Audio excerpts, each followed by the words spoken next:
Welcome to the Well at Work podcast from the University of Kentucky Center on Trauma in Children. This podcast is being brought to you by a grant from SAMHSA.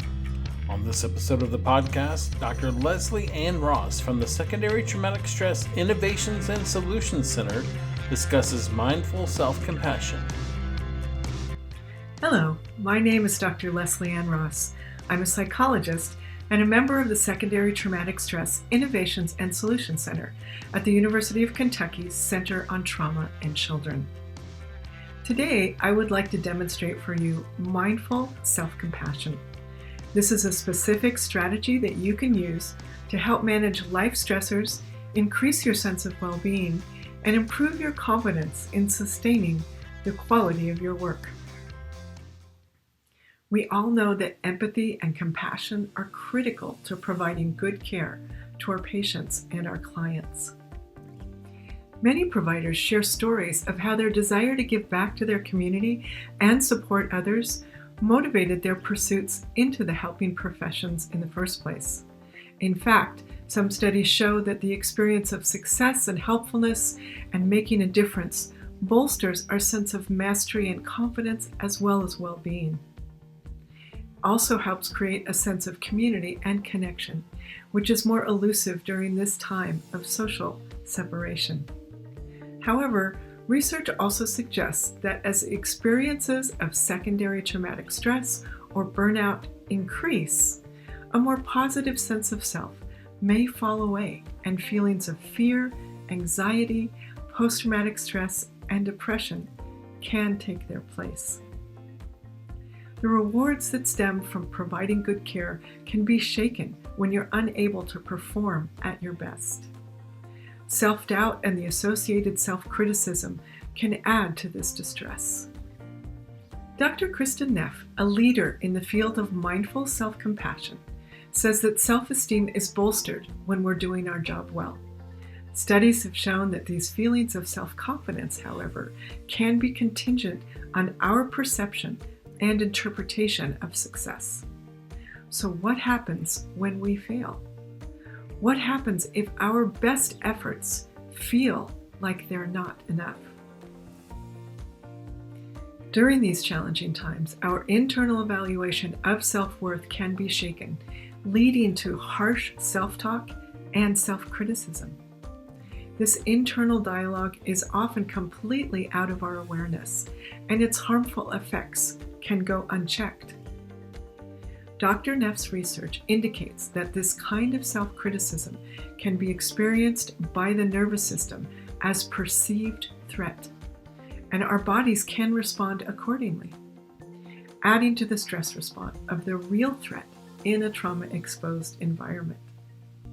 This toxic stress increases the emotional and physical toll of negative self-talk. Here's a tip to get you started. Practice a mindfulness self-compassion exercise aimed at changing this critical self-talk. If you are experiencing multiple types of stressors over an extended period of time with little capacity to take a break, both emotionally and physically, you may feel like you're losing confidence in your ability to do your best work. Mindful self-compassion is a strategy that can help you manage. Try this. This exercise should be done over several weeks and will eventually form the blueprint for changing how you relate to yourself long term. Number 1, the first step towards changing the way you treat yourself is to notice when you're being self-critical. It may be that, like many of us, your self-critical voice is so common for you that you don't even notice when it's present. Whenever you're feeling bad about something, think about what you've just said to yourself. Try to be as accurate as possible, noting your inner speech verbatim. What words do you actually use when you're self-critical? Are there key phrases that come up over and over again? What's the tone of your voice? Is it harsh, angry, cold? Does the voice remind you of anyone in your past who was critical of you? Really try to get a clear sense of how you talk to yourself. Number 2, make an active effort to soften the self-critical voice, but do so with compassion rather than self-judgment. For instance, don't say to your inner critic, "You're mean and harmful." Use kinder words. Something like, "I know you're worried about me and feel unsafe, but you are causing me unnecessary pain. Could you let my inner compassionate self say a few words now?" Reframe the observations made by your inner critic in a friendly, positive way. If you're having trouble thinking of what words to use, you might want to imagine what a very compassionate friend would say to you in this situation. It might help to use a term of endearment that strengthens expressed feelings of warmth and care, but only if it feels natural rather than forced.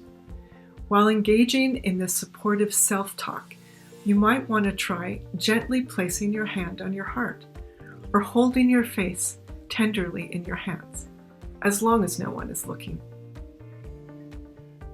Physical gestures of warmth can tap into the caregiving system, even if you're having trouble calling up emotions of kindness at first, releasing oxytocin that will help change your biochemistry. Practice this exercise until it stops feeling awkward, and remember, the important thing is that you start acting kindly, and feelings of true warmth and caring will eventually follow. For more information, please check out Kristen Neff's webpage with other free self-compassion exercises, as well as our own library of resources. Both links can be found in the description of this podcast. And remember, as always, stay well at work. Thank you and take care. Thank you for listening to this episode of the podcast. Follow the link in the video description for more resources on our Well at Work website. And of course, stay tuned for more episodes on topics that will keep you well at work.